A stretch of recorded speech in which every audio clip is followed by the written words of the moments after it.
I'll give you a little opening statement. Just obviously excited to get out on the field and, really 21 days away from our first game. Incredible schedule this year, competition wise, as far as talent across the country. And we're going to face a lot of really good teams. And I feel like that we're going to have a really good team as well. So with that being said, we're just going to, try to pick up where we left off in fall baseball. I tell them I don't feel like we start over when spring ball gets here. We just kind of pick it up where we left off, and we continue to get better. So far, so good. Everybody's healthy right now, but let's make some decisions as far as starting pitching and kind of take it from there. So glad to be here.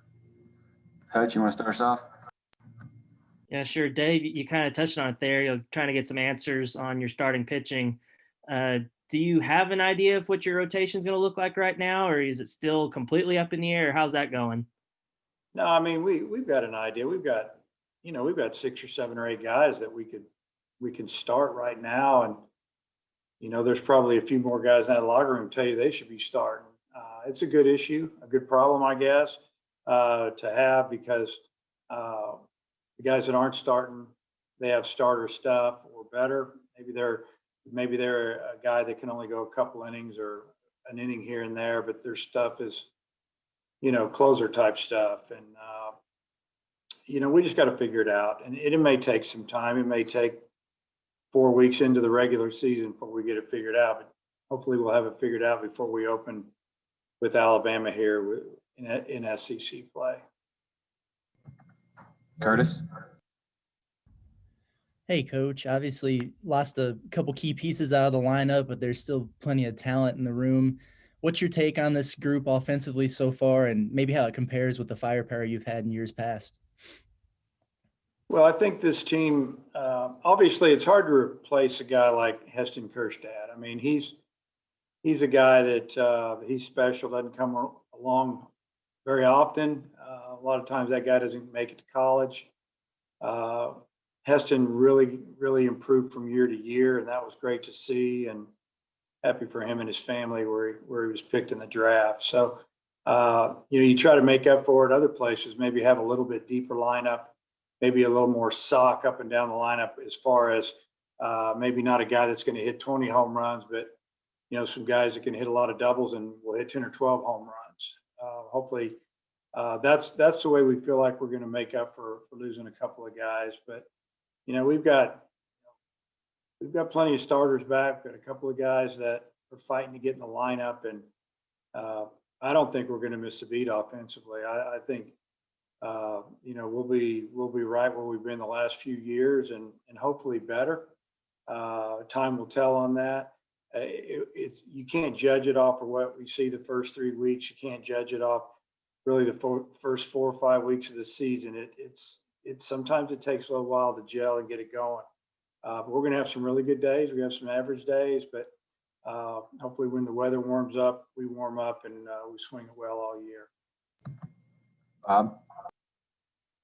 Yeah, Dave, with Kevin Kopps, what role, at least right now, do you envision for him on the staff? Well, I would say it's still to be determined, but Kevin's throwing better than he ever has since he's been here. Sure like his experience and his mound presence, maybe to help us get out of jams, or be a guy that could come in off a starter and take us to the 8th or 9th. And but he could also close some games. He could also start games. So I really haven't answered your question, but that's the way I feel about Kevin. I think he could do a little bit of everything for us.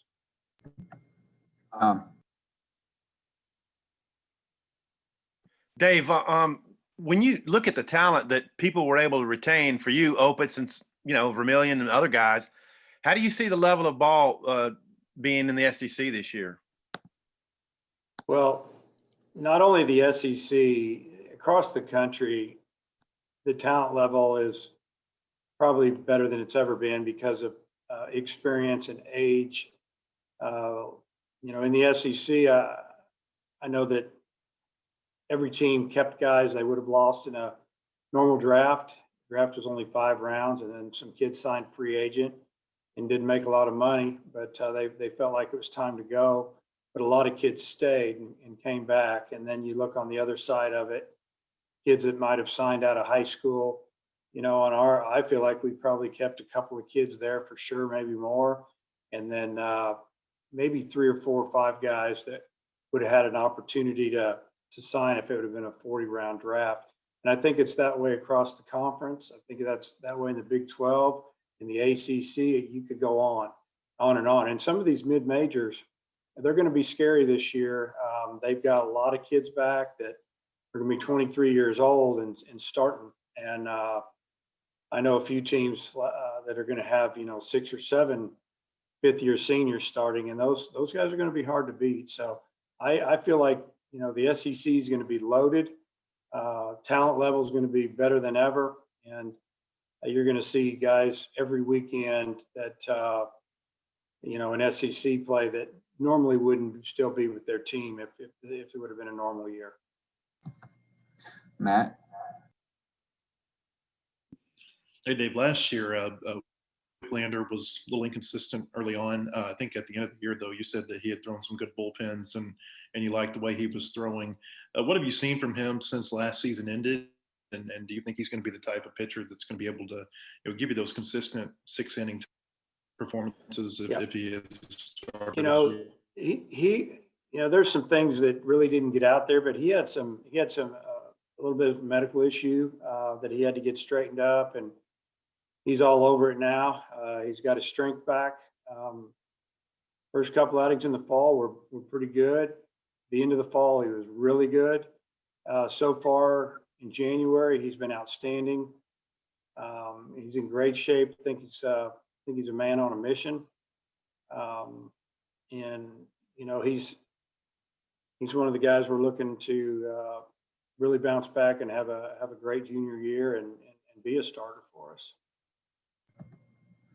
Nate? Just how big is it up the middle, returning Opitz and Robert Moore and Kyle and Franklin? That's big. I don't think that there's too many teams that can match up with us up the middle. Obviously, there's a few.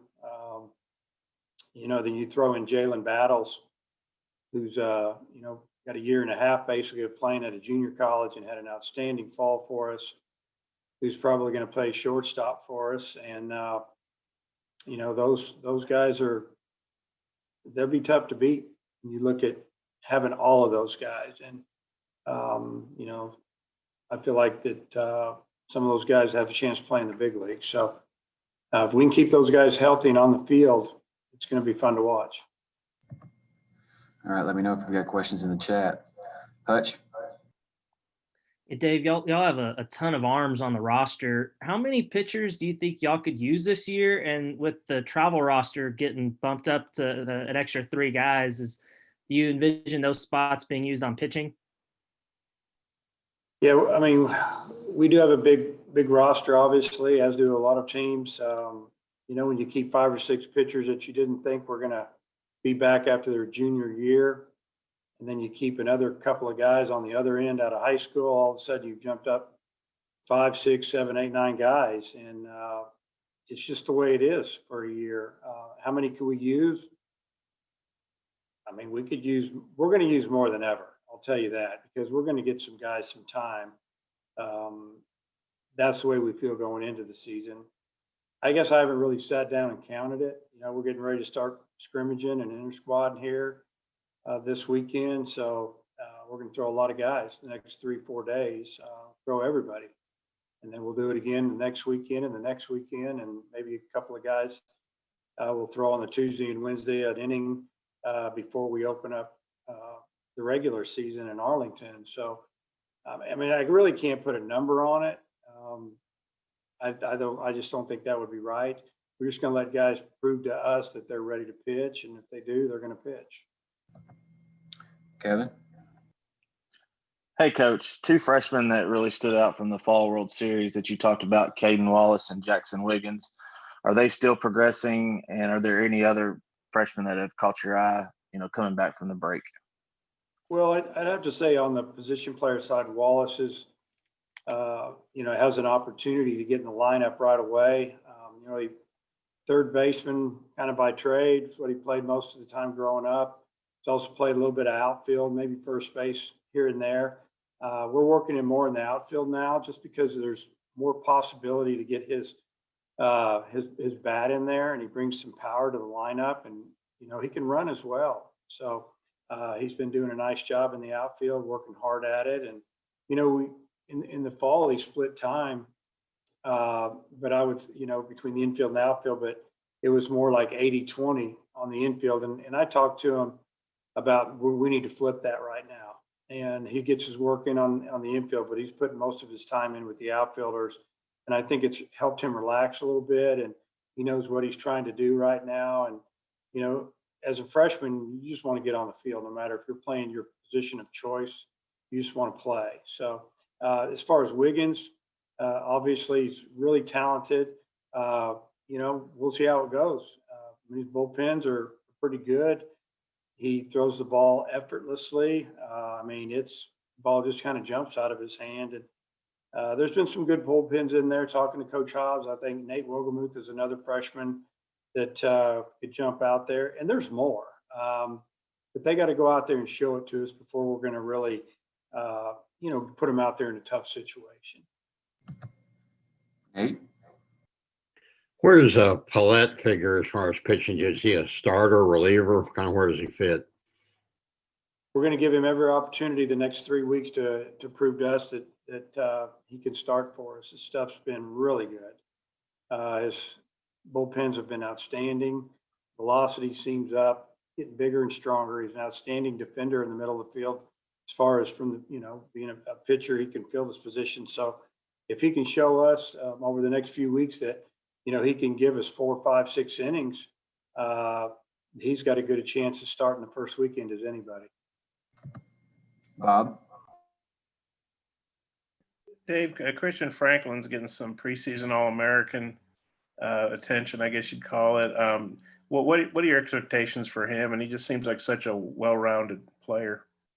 He is. He's got a lot of tools, so to speak. They grade you professionally off of 5 tools, and he's right there. We feel like that he's going to have an outstanding season. I don't feel like at this time he feels any pressure to go out and put up big numbers. He's pretty level-headed. If you watch him take batting practice now compared to last year and the year before, it just seems easy for him. His swing is really good. It continues to get better. He has power at all fields. He can hit a breaking ball over the new building in right field. He can pull the ball, 425, 430 feet. He's got a lot of talent, and he's a great person, like you said. So I feel like he's going to have a tremendous season. Matt? Hey, is Matt Gohard's shoulder well enough for him to play first base? And if not, what are your thoughts at first base? And then I was wondering about right field. What do you think about that position too? Yeah. Well, Matt's playing first base, in the scrimmage today, Friday. I don't know what day this is going out, but we're scrimmaging today, and he's playing first base on one of the teams. His throwing is better. Obviously, it is what it is. He's had major surgery there that's tightened that up pretty good, but it's gotten better. It's better than it was last year at this time by a lot. We also have Cullen Smith can play first base, throws right, hits left, and had a tremendous fall for us. He actually led our team in batting average this past fall. And then, at the same time, Brady Slavens could play first base. Brady's been working out at third, first, and outfield. And there's probably another one I could throw in over there. Kaysen Tollett's been working out at first, came in here as a catcher, has gotten big and strong, and hits right-handed. All the guys I mentioned all hit left-handed, so it gives us another option over there. Wallace could play first. As far as right field right now, Zach Gregory, left-handed hitter, Caden Wallace, Brady Slavens. those are the guys that probably jump out at me right now. Obviously, center field is in good shape there. Webb's our left fielder. I mean, he's a guy that he's been really good lately. So excited for him to have a big year as well. Tom? Dave, what's the rundown on guys who've been starters for you? Talking about Noland and Wicklander and Bolden, and then Vermillion. Would his position change, or do you want him to be the closer? Yeah, you know, as far as Connor, he's continued to get better. He, you know, had a pretty good start last fall, and then last couple of outings didn't go great for him. And we're hoping that he'll bounce back and really, you know, eat up a lot of innings. Possible starter. We'll see how that goes. You know, Wicklander, like we talked about earlier, he seems to be doing really well. He's strong, arms healthy. I don't know, who else did you mention? I'm sorry, Kyle muted me. Bolden and Vermillion. Yeah. So Bolden, I mean, he's a strike thrower now, and he's got great mound presence.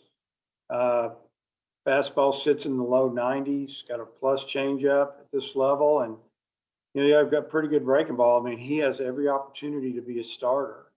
He's one of those guys that when he gets on the mound, we're not looking for a lot of strikeouts, although he can strike you out. We want contact, and he can eat up some innings. But, you know, if he locates, he's going to be right in the middle of it. And then Vermillion, I mean, his stuff has been outstanding. I would love to have him start, and I'd love to have him close. So we're going to leave it. We're going to leave it up to what we see, what helps the team the most. If he shows us that he could go out and give us really good starts and give us 5+ and maybe more, then, you know, we might give him an opportunity there. If it doesn't, if it's good for 2 or 3 innings and then it fades pretty good, I think that he would be fine being a closer. Because if you have him out there for 1 inning, he can be really, really hard to hit. And our guys do not like hitting off of him. I'll just tell you that. That's a good thing. You find that out, you know, from what they say. So you know that if our guys feel that way, other teams can feel the same way. We have time for a few more. Hutch? You mentioned Vermillion as a possible closer. Who are some other guys there? And do you envision having one dominant closer like you had with Matt Cronin, or could you have multiple guys kind of share that role? I think it depends on who we start. I mean, we haven't mentioned Elijah Tress. I mean, the kid's throwing 95, 97 miles an hour. Got a little better breaking ball, and that's the key for him. He throws strikes, he competes. He's going to throw harder, believe it or not. He's getting bigger and stronger. You know, we haven't even mentioned, you know, Cole Ramage. I mean, this is a guy that's been throwing the ball extremely well this year, better than ever. And he has an opportunity to start. He could be a middle reliever. I mean, there's a lot of options there, throwing the ball harder than he has. He's bigger and stronger. I mean, it's just kind of what happens with maturity. You just starts to become a little easier. And we have a JUCO transfer, Ryan Costu, that he's his stuff's filthy. If he throws strikes, he's got one of the better breaking balls on the team. It's a hard downer, you know, but he's a guy that's also, he made a few mistakes coming in here as far as location, and our guys heard him. But he's been good as well. And there's more. I mean, I haven't even mentioned Caden Monk. We really like Caden. I mean, long reliever, could be a starter. He's hard to hit. Usually if there's an issue there, he gets himself in trouble with maybe command. But if he throws it over the plate, we don't hit him. Zach Morris, he's throwing the ball well again. He didn't have a great fall. He's throwing the ball extremely well. And then we also have a transfer, Lockhart, that we haven't mentioned. He's got a chance to be a starter. You know, and these guys are going to get some starts in the next couple of weeks, and we'll see how it goes. Last one, Matt. David, it sounds like you've got a lot of pitchers you like. Maybe you like the versatility. You know, different guys can do different things. I wonder what you can say about just the versatility of your pitching staff. And, you know, is it your team's strength this year? Maybe if you could elaborate on that a little bit. Well, I think obviously that's to be determined. You know, one of the reasons, you know, from the outside looking in, maybe media where we're being ranked, I think a lot of people that maybe haven't been around here a lot, they like our lineup. They like, our returners and, they know we have a good amount of pitchers, but I think probably the difference between us being, ranked 14th in one poll or maybe fourth in a poll is because of starting pitching. We don't have those two big time guns back that Florida has or Texas Tech has or some of these teams that are being ranked ahead of us, like Ole Miss. I mean, they've got three starters back. So we've got to get our rotation figured out. And it may float a little bit as far as maybe two guys are in and we're floating and figured out the third guy. But if our pitchers will buy into the team and helping the team and whatever it takes to help the team, we're going to have a really good year. I do like the versatility of our pitching staff because there's such a good mix of left-handed pitchers, right-handed pitchers, and a lot of good arms. And if a guy goes down, it needs a couple weeks off, someone's struggling, we should be able to plug somebody in. It may be a little bit younger or less experienced, but as far as the stuff, there's not much difference. So just looking forward to watching this evolve. And like I said, it's a long season and it may take us half the season to get everything right. We just need to have it right for the second half. And, if you look at the schedule, it's loaded. So we're going to find out pretty quick what we need to work on with who we play. And I'm excited about that. I know the players are. All right, that'll wrap us up. Thanks, Coach. Okay. See you guys.